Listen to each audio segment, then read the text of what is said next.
Vous êtes-vous déjà demandé à quel point le monde qui vous entoure est véritablement solide?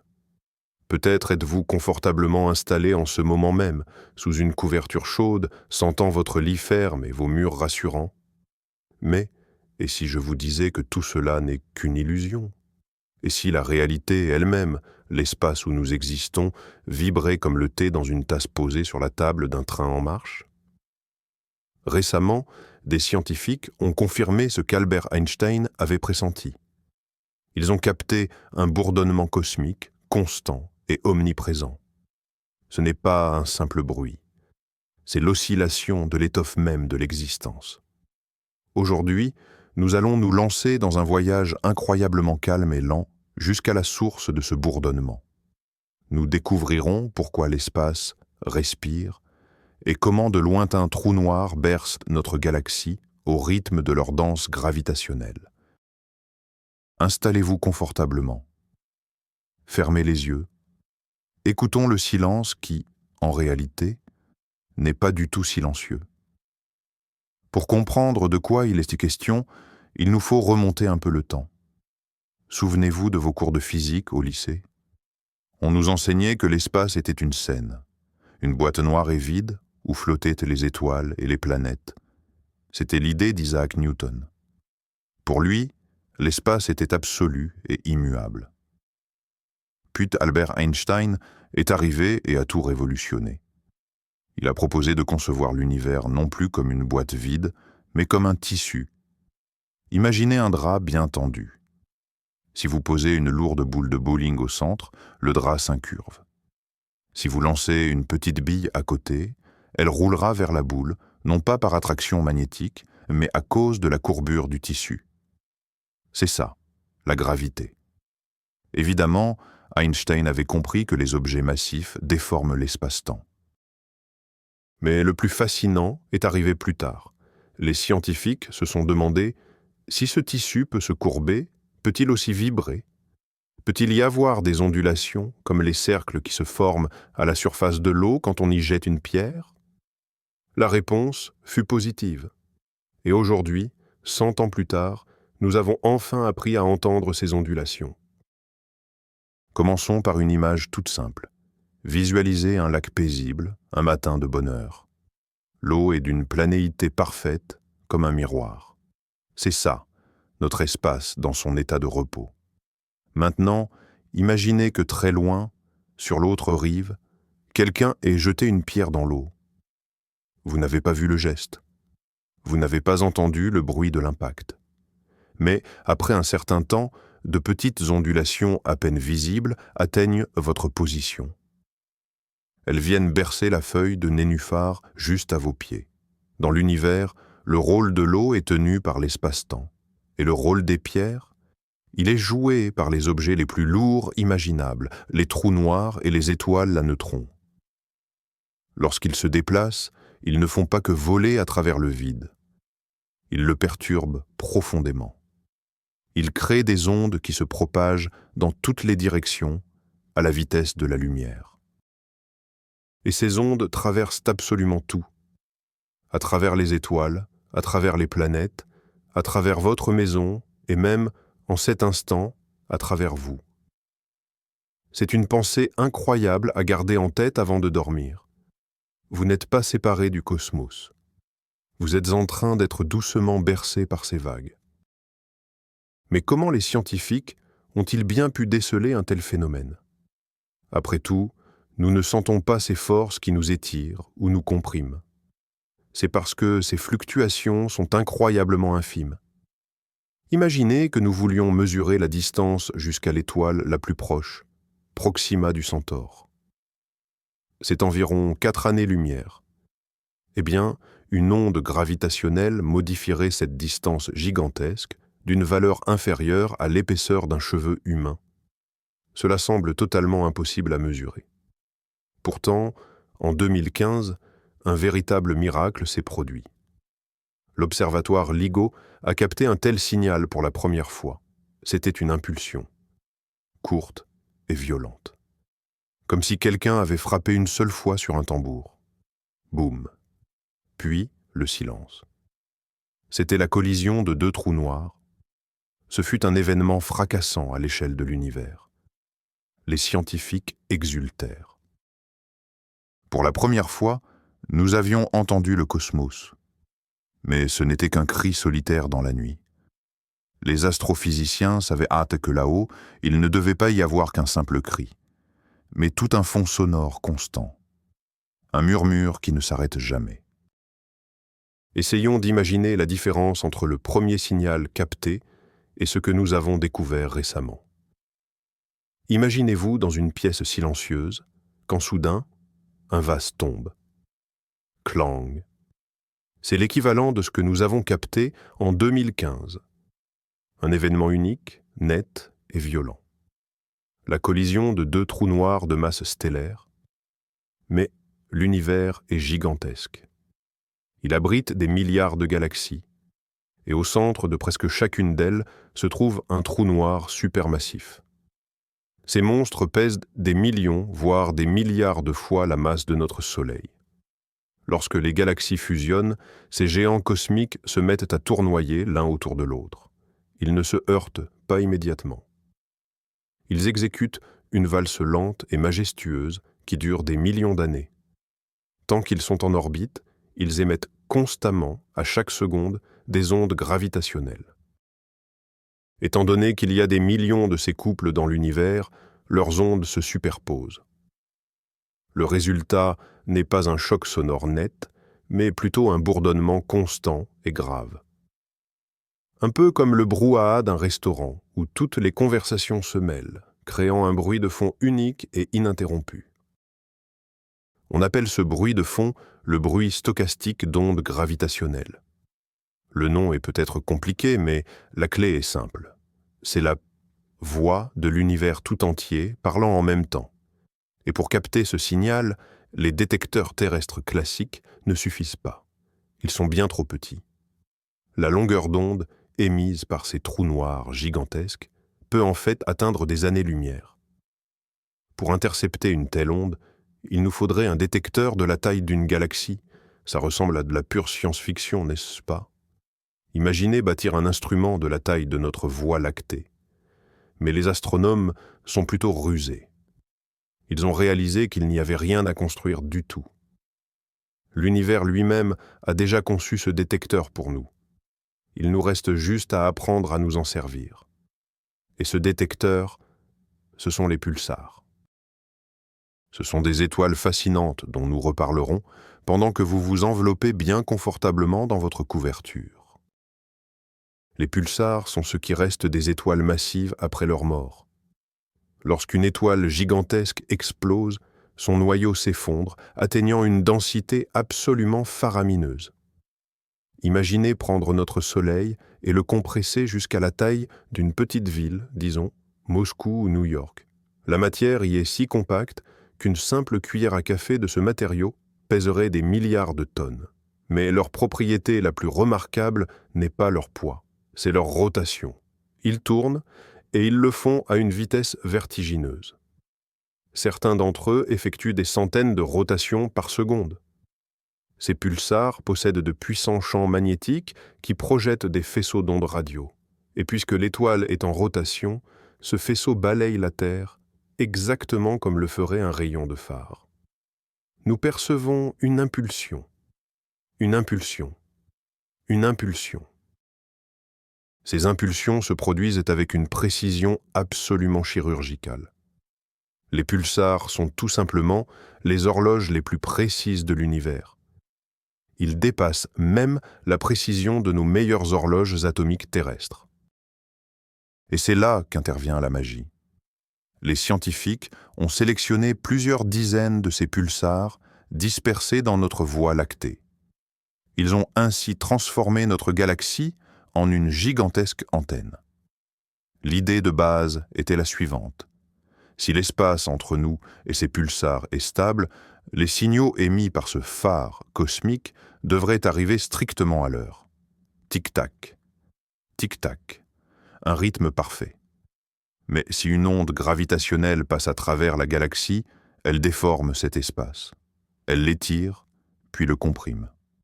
Par conséquent, la distance entre la Terre et le pulsar varie également. même si c'est infime. Si l'espace est étiré, le signal met plus de temps pour nous parvenir. Il arrive légèrement en retard. S'il est compressé, le signal arrive légèrement en avance. Les scientifiques du projet Nanograve ont surveillé ces étoiles pendant plus de 15 ans. Imaginez la patience que cela représente. 15 ans à observer de simples points clignotants. Ce fut un travail d'une minutie extrême. Il fallait éliminer toutes les interférences, l'influence de l'atmosphère terrestre, le mouvement des planètes, la poussière cosmique. Tout cela pouvait fausser le rythme. Mais une fois les données nettoyées, ils ont fait une découverte stupéfiante. Les signaux provenant de pulsars situés aux 4 coins du ciel étaient déphasés de manière synchronisée. Ce n'était pas une simple erreur aléatoire sur une horloge. On aurait dit que la trame même sur laquelle ces horloges sont suspendues était en train de s'onduler. Imaginez la scène. Vous êtes allongé sur un matelas pneumatique dans une piscine avec vos amis. Vous fermez les yeux. Mais vous sentez une vague soulever d'abord un ami, puis vous, puis une autre personne. Vous savez qu'une vague est passée, même si vous ne l'avez pas vue. C'est exactement ainsi que les astronomes ont pu déduire que des ondes gravitationnelles géantes traversaient la Voie lactée. Ces vibrations sont caractérisées par une fréquence d'une extrême lenteur. Il faut des années, voire des décennies, pour qu'une seule onde nous traverse. C'est pourquoi la période d'observation a été si longue. Ce n'est pas le crissement rapide d'un violon, c'est une basse profonde qui résonne au seuil de la perception de l'éternité. Les scientifiques appellent ça la musique des sphères, mais c'est plutôt le grondement de l'océan. Et ce grondement nous révèle que l'univers est rempli de mouvements. Il n'est pas statique. Même les coins les plus vides du cosmos participent à cette danse incessante. En ce moment même, tandis que vous écoutez cette voix, la crête d'une onde gravitationnelle, née des milliards d'années avant l'apparition de la Terre, traverse votre pièce. Mais qu'est-ce qui est à l'origine de ce puissant bruit de fond? La théorie dominante est qu'il s'agit de paires de trous noirs supermassifs. Lorsque 2 galaxies entrent en collision, leurs noyaux finissent par se rencontrer. Imaginez 2 poids lourds qui se tiennent par la main et se mettent à tournoyer. Leur masse est si colossale qu'ils agitent littéralement l'espace autour d'eux, un peu comme un mixeur fouettant de la crème. Et l'univers regorge de ces couples. Chacun d'eux émet son propre signal, et tous ces signaux s'amalgament en un seul cœur. Nous n'entendons pas un couple isolé, mais la totalité d'entre eux en même temps.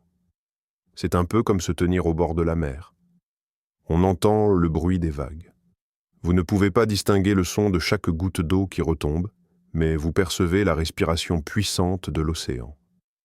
Ce fond gravitationnel, c'est la respiration même de l'univers. Cette découverte bouleverse notre conception même de la réalité. Auparavant, nous percevions le cosmos comme quelque chose d'éloigné. Les étoiles étaient là-bas et nous étions ici. Mais les ondes gravitationnelles nous montrent que tout est interconnecté. L'espace n'est qu'un seul et même milieu. Ce qui se produit dans une galaxie lointaine nous affecte physiquement. Certes, cette influence est infime. Elle ne va pas faire basculer la tasse sur votre table. Mais à un niveau fondamental, elle modifie la géométrie de notre propre corps. À un instant, vous devenez plus grand et plus mince, d'un milliardième de nanomètre, et l'instant d'après, vous êtes plus petit et plus large. Nous sommes tous en constante pulsation, au rythme de l'univers. C'est une idée très réconfortante. Nous ne sommes pas isolés. Nous faisons partie d'un processus global. Il existe d'autres théories sur l'origine de ce bourdonnement, certaines encore plus exotiques. Certains physiciens suggèrent qu'une partie de ce bruit pourrait être l'écho du Big Bang. Imaginez le tout premier instant de la naissance de l'univers. Un moment d'énergie et de chaos absolu. Cet instant aurait pu laisser une empreinte sur la trame même de la réalité, une vibration qui erre encore dans le cosmos. Si c'est le cas, en écoutant ce bourdonnement, nous entendons littéralement l'instant de la création du monde. C'est une forme d'archéologie cosmique, sauf qu'au lieu de déterrer des os de dinosaures, nous sommes en train de sonder des vibrations vieilles de 13,8 milliards d'années. Pour l'instant, nous ne pouvons pas séparer clairement l'écho du Big Bang du bruit généré par les trous noirs. Mais l'idée même que cela soit possible est absolument fascinante. Revenons un instant à ce sentiment de sérénité. Réfléchissons à la fluidité avec laquelle tout cela se déroule. Les ondes gravitationnelles ne sont pas la force dévastatrice d'un tsunami. Elles sont plutôt une très douce oscillation. Les scientifiques les comparent d'ailleurs à une légère ondulation, comme une simple ride à la surface de l'eau. Si l'univers était complètement silencieux et totalement immobile, ce serait même un peu effrayant, ce silence de mort, comme dans une maison abandonnée. Mais l'existence de ce bruit de fond est la preuve qu'il y a de la vie, que les processus sont en cours, que l'évolution des galaxies se poursuit. Les étoiles naissent et s'éteignent, les trous noirs fusionnent, la matière est en mouvement constant. Ce bourdonnement est la signature même de l'activité et de l'énergie qui imprègne et traverse absolument tout ce qui existe. Il est fascinant de constater que, pour détecter cet effet, les chercheurs ont dû s'allier à l'échelle planétaire.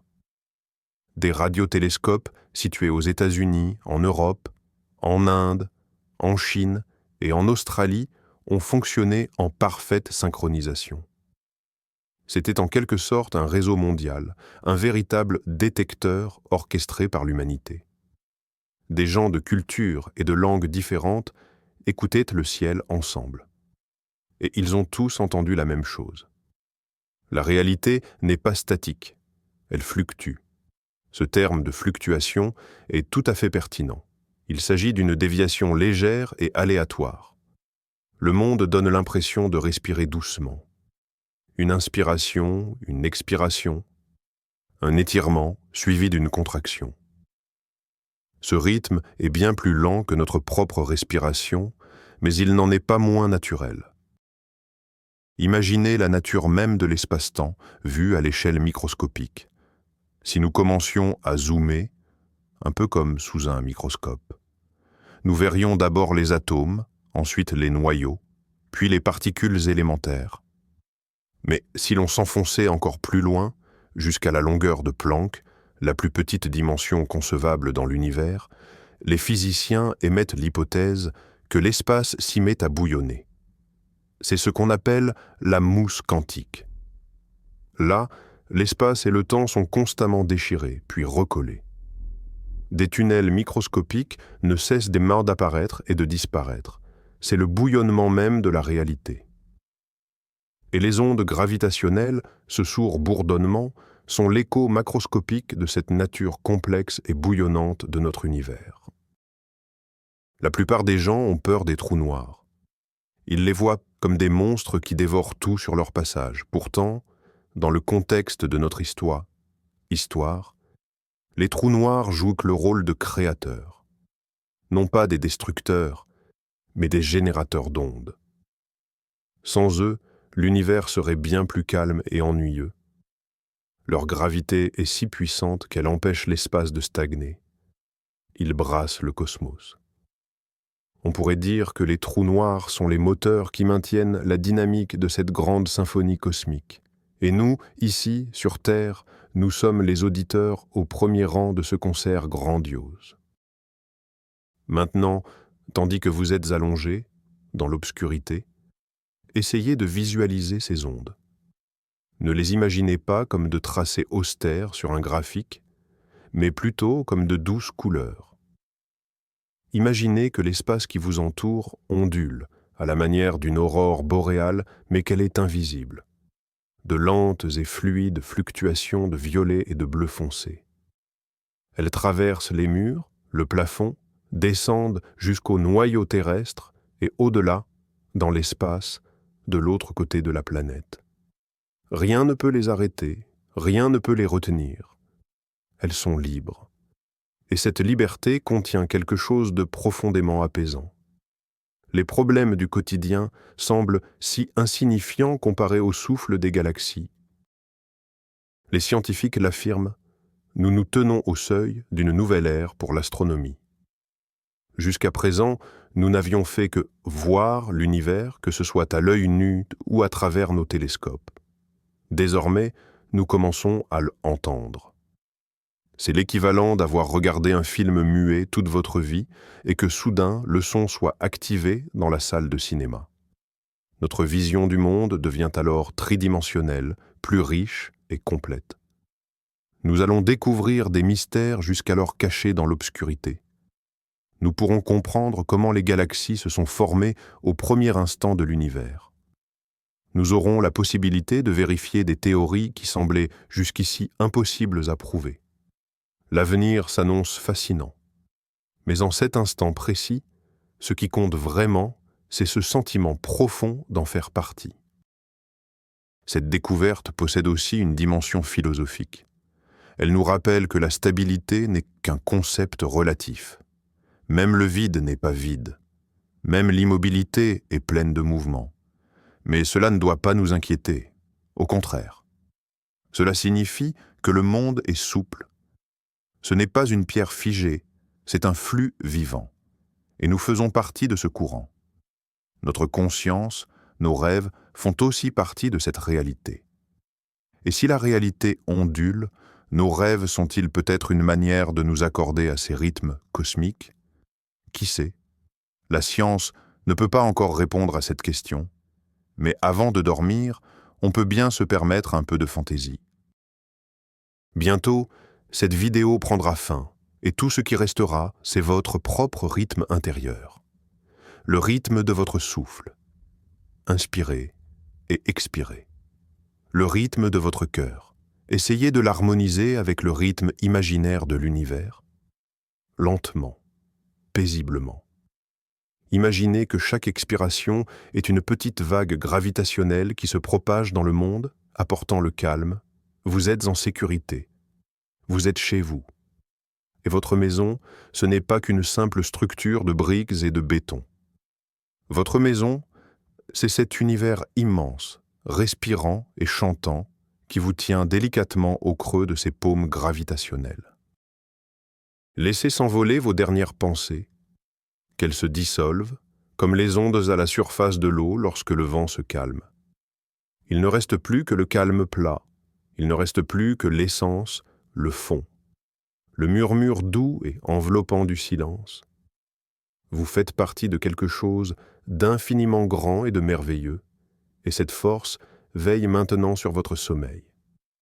Laissez-vous glisser dans la douce texture de cette réalité. Elle vous tient, elle vous berce. Bonne nuit. Notre voyage nous a menés loin, de notre chambre jusqu'aux confins de l'univers observable, et même au-delà. Nous avons compris que la réalité n'est pas une scène rigide, mais un océan bien vivant, rempli de vibrations et des chants secrets, murmurés par les trous noirs supermassifs. La découverte du fond gravitationnel est un tournant majeur dans l'histoire humaine, le moment précis où nous avons commencé à entendre le murmure du cosmos. Désormais, chaque fois que vous fermerez les yeux, vous pourrez vous souvenir que le silence qui vous entoure est en réalité rempli de grandeur. Merci d'avoir partagé ce moment avec moi. J'espère que cette écoute vous a aidé à vous détendre et à ressentir cette connexion avec le cosmos. Si ce voyage vous a plu, n'oubliez pas de vous abonner, de laisser un like, et si vous n'êtes pas encore totalement endormi, dites-moi dans les commentaires, cela vous apaise-t-il de savoir que l'univers est en fait un grand océan ? Doux rêve.